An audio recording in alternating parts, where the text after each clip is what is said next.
कुछ नया नहीं हुआ। वही होना था जिसकी आपने तैयारी की थी, वही होना था जिसके काबिल आप थे। वही, वो पंजाबी की एक मिसाल है ना, जिवें दी मुंह उवें दी चपेड़, जिवें दी रूह उवें दे फरिश्ते। ये मिसालें ऐसे ही नहीं बनती। ये मिसालें जो है वो चीज़ों को मद्देनजर रख के जो है वो बनाई जाती हैं और फिर उसके बाद वो हमेशा के लिए अमर हो जाती हैं। यही हुआ, इंग्लैंड के खिलाफ जो है वो पाकिस्तान बुरे तरीके से हार गया। ओवल का ग्राउंड पूरी दुनिया जानती है कि वहां पे रन्स तेजी से बनते हैं और जिस तरीके से पाकिस्तान के ओपनर्स ने रन्स बनाए, जिस तरीके से इंग्लैंड के ओपनर्स ने रन्स बनाए, वो आपके सामने है। जाके देख लें, उनके स्ट्राइक रेट्स देख लें, उनका इंटेंट देख लें, उसका सब कुछ देख लें तो आपको नजर आ जाएगा। पाकिस्तान जो मुसलसल हार रहा है, माने या ना माने, इसमें आपके कप्तान का बहुत बड़ा किरदार है।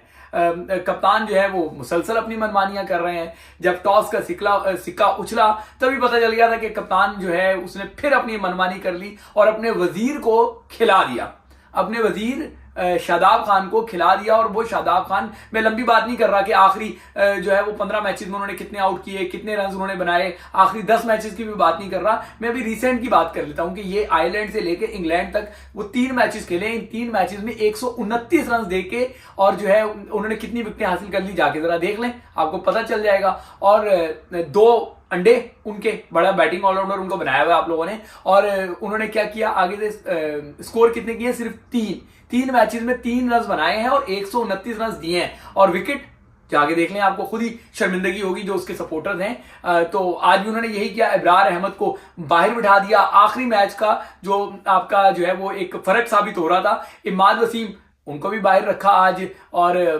आगे जी उस्मान खान को इन किया। वो उस्मान खान जो बतौर ओपनर रन बनाता है उसको वापस वन डाउन पे कहा कि नहीं जी आपने यहीं पे खेलना है। इस विकेट पे उसको ओपनर खिलाते आपको पता चल जाता है, इस विकेट पे फखर जमान से ओपन कराते आपको पता चल जाता कि किस तरीके से। अगर तो आपने उस्मान को नीचे रख के और अपने आप को ऊपर लाके एक तजर्बा किया है तो फिर वो तजर्बा क्यों नहीं आउट ऑफ दी बॉक्स आप इस तरह जो है कर लेते कि फखर जमान और उस्मान खान के साथ चले जाते। लेकिन अगर चले जाते तो दुकान ना बंद हो जाती। आप देखें, कड़वा सच यही है कि फील्डर दायरे के अंदर है तो आपके रन्स बन गए, जैसे ही फील्डर खुले तो एक्सपोज हो गए, सारी चीजें पकड़ी गई। इसी तरीके से आप देखें कि हारिस रऊफ ने अच्छी बॉलिंग की, पहले वेल डन हारिस रऊफ के लिए, बट 150 की स्पीड का हमने अचार डालना है।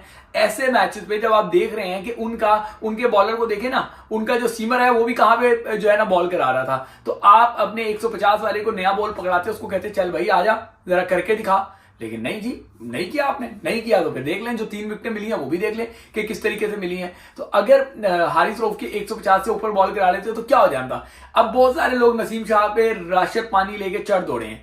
भाई नसीम शाह को आप देखें तो हारिस रऊफ इंजरी के बाद आता है तो उसको मुसलसल मैचेस खिलवा देते हैं आप, ठीक है ना। नसीम शाह इंजरी के बाद आता है तो आप उसको ऑन एंड ऑफ खिलाते हैं, ऑन एंड ऑफ खिलाते हैं। ऐसा ही है, न्यूजीलैंड की सीरीज में कितने मैचेस खिलाए, आयरलैंड की सीरीज में कितने मैचेस खिलाए, या इंग्लैंड में कैसे आपने उसको इस्तेमाल किया, तो आपको पता चल जाएगा। ये तो इनकी सोच है कि अपने कमर्शियल्स के चक्कर में कि नसीम शाह के पास ज्यादा कमर्शियल है तो बस ये अब नसीम शाह को टारगेट किया हुआ है, उसका जो सारा कॉन्फिडेंस है वो शैटर्ड कर रहे हैं बुरे तरीके से, क्योंकि वो गुड लुकिंग है, उसके बाद कमर्शियल मार्केट ज्यादा बड़ी होती जा रही है। तो बस इनको समझ आ गया है कि किस तरीके से मामला करने हैं। ये मैं नहीं कह रहा, ये चीजें जाके देखें आपको जो है वो क्लियर होती जाएंगी कि किस इंटेंट से ये सारे मामला कर रहे हैं। आप मुझे बताएं कि शादाब खान को आप इफ्तिखार से ऊपर भेज देते हैं और उसके बाद आप तवक्को करते हैं कि इफ्तिखार जो है वो कर ले। भाई इफ्तिखार जो है वो जो है आपको समझना होगा, पक्का बैटर है, पूरा बैट्समैन है, तो पूरे बैट्समैन को पूरे तरीके से खिलाना होता है ना, कि आप उसके साथ जब टेलबाजी कर रही होगी तो इफ्तिखार क्या रन बना लेगा। बिल्कुल आजम खान का जितना बड़ा टैलेंट है वो उससे जस्टिफाई नहीं कर रहा। आजम बहुत टैलेंटेड है, सही है ना, आदम को उस पर जस्टिफाई करना चाहिए। अगर आदम से परफॉर्म नहीं होगा तो हम ये बात करेंगे कि आदम से परफॉर्मेंस नहीं हो रही, लेकिन ऊपर जिस पे टीम रिलाई करती है, आप इंग्लैंड को जाके देखें, जोस बटलर ने दोनों मैचेस में बतौर कप्तान सफाया कर दिया अपोनेंट का, ठीक है ना, अच्छी कप्तानी की, अच्छी बारी ली, अच्छे फैसले किए। हमारे कप्तान ने क्या किया, सारे मैचेस देख लें आप, 2 मैच क्योंकि आप कई मैचेस उनके देख लें, वर्ल्ड कप सर पे खड़ा है। अब ये शादाब खान के इन 3 ओवर में उन्होंने जितने रन दिए हैं, इनको आप कहेंगे कि जी बड़ी बात है, तो आप जाके जरा आदिल रशीद को देखें ना, एक हमारा लेगी है विकेटलेस लेता है, एक उनका लेगी है कि 2 फटका के चले जाता है 4 ओवर में 27 रन देके, ठीक है ना, उसमें आपका जो है वो मेन ओपनर जो है वो भी उसकी भी विकेट उड़ा देता है। तो प्रॉब्लम ही यही है कि जिसका जो काम है वो हमारी टीम में नहीं हो रहा और इसी वजह से आपको एक और शिकस्त का सामना करना पड़ा है। लेकिन सब जो है वो क्या कहते हैं आंखें बंद करके बैठे हुए हैं। आपने जिनको चीफ सिलेक्टर अनअनाउंस रखा हुआ है वहाब रियाज, वो सीनियर टीम मैनेजर भी हैं, तो वो वहां पे क्या कर रहे हैं? जो चीफ सिलेक्टर साहब हैं वो जाके कहते हैं कि हिट द कॉइन मैं करूंगा, छक्का मैं मार सकता हूं, बैट पकड़ लेते हैं, बॉल पकड़ लेते हैं, फिर जिस तरीके से गप्पे लगा रहे होते हैं। एक सीनियर मैनेजर और खिलाड़ियों के दरमियान जो एक गैप होना चाहिए, जो एहतराम होना चाहिए, जो उसका दबदबा होना चाहिए, वो नहीं है।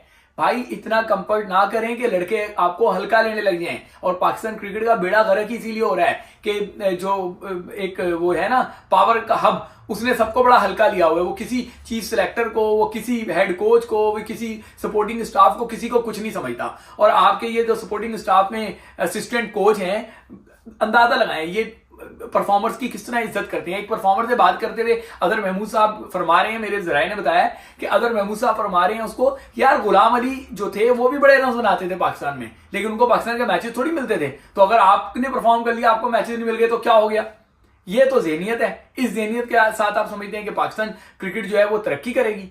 पाकिस्तान क्रिकेट में आज से नहीं कह रहा, ये बहुत सारे लोग अब कहना शुरू होंगे। मैं आपको पिछले 1-1.5 साल से कह रहा हूं कि ये टीम वर्ल्ड कप नहीं जीत सकती।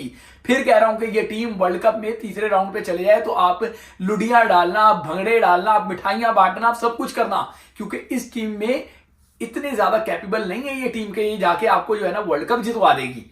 कैपेबल वो होते हैं जिन्होंने तैयारी की होती है, कैपेबल वो होते हैं जो मेरिट को जो है ना रिस्पेक्ट देते हैं। हमारे यहाँ मेरिट का कत्लेआम किया गया, हमारे यहाँ जो है वो तैयारी नहीं की गई, हमारे यहाँ दोस्ती यारी निभाई गई। इन सारी चीजों के बाद आप कहते हैं कि आप वर्ल्ड कप जीत लेंगे। फिर इंग्लैंड ने बता दिया आपको कि आप कितने पानी में हैं, आपकी कितनी वर्थ है, आपकी टीम कहां स्टैंड करती है, बुरे तरीके से उसने एक्सपोज कर दिया है। भाई ये जो है ना, आपने इंडिविजुअल अपनी रैंकिंग हमेशा ऊपर रखी, टीम तो आप गिराते जा रहे हैं, गिराते जा रहे हैं और गिरा ही चुके हैं। अब तो टीम जमीन बोझ हो जाएगी। बाद में ये मुहिम चला दी जाएगी कि जी बाबर आजम को फैसले नहीं करने दिए गए। वो क्यों झूठ बोलते हो? बाबर आजम ही तो सबसे ज्यादा फैसले करता है। फिर आप ये कहते हैं कि बाबर आजम को उसकी पसंद के खिलाड़ी नहीं दिए गए, जबरदस्ती खिलाड़ी दिए गए। क्यों झूठ बोलते हो? बाबर आजम ने जिसको चाहा, जिसको मांगा, वो सब टीम में है, जैसा चाह रहा है वैसा खिला रहा है। इब्रार को, मुझे आप कोई भी बता दे कि इब्रार को कैसे कोई बाहर बिठा सकता है? भाई आप उसको खिलाएं, परफॉर्म ना करें, आप उसको बिठा दें। आप उसको बगैर खिलाए कैसे कर सकते हैं? एक वर्ल्ड कप आपने ऐसा किया, आयरलैंड में आपने ऐसा किया, इंग्लैंड में आपने ऐसा किया, शादाब खान से ऐसा क्या निकालना है? फिर तो वो सही बात है ना कि जो क्या नाम था उसका, लगान फिल्म का कचरा, फिर तो वो ज़हन में आती है बात कि आप कचरे पे इतना ज्यादा रिलाई कर रहे हैं। प्लीज समझें, ये पाकिस्तान टीम है। आपने मजाक बना रखा है पाकिस्तान टीम को, सिर्फ अपनी बोटी के चक्कर में पूरा आपने बकरा जो है ना वो ज़िबा करना ले रखा है।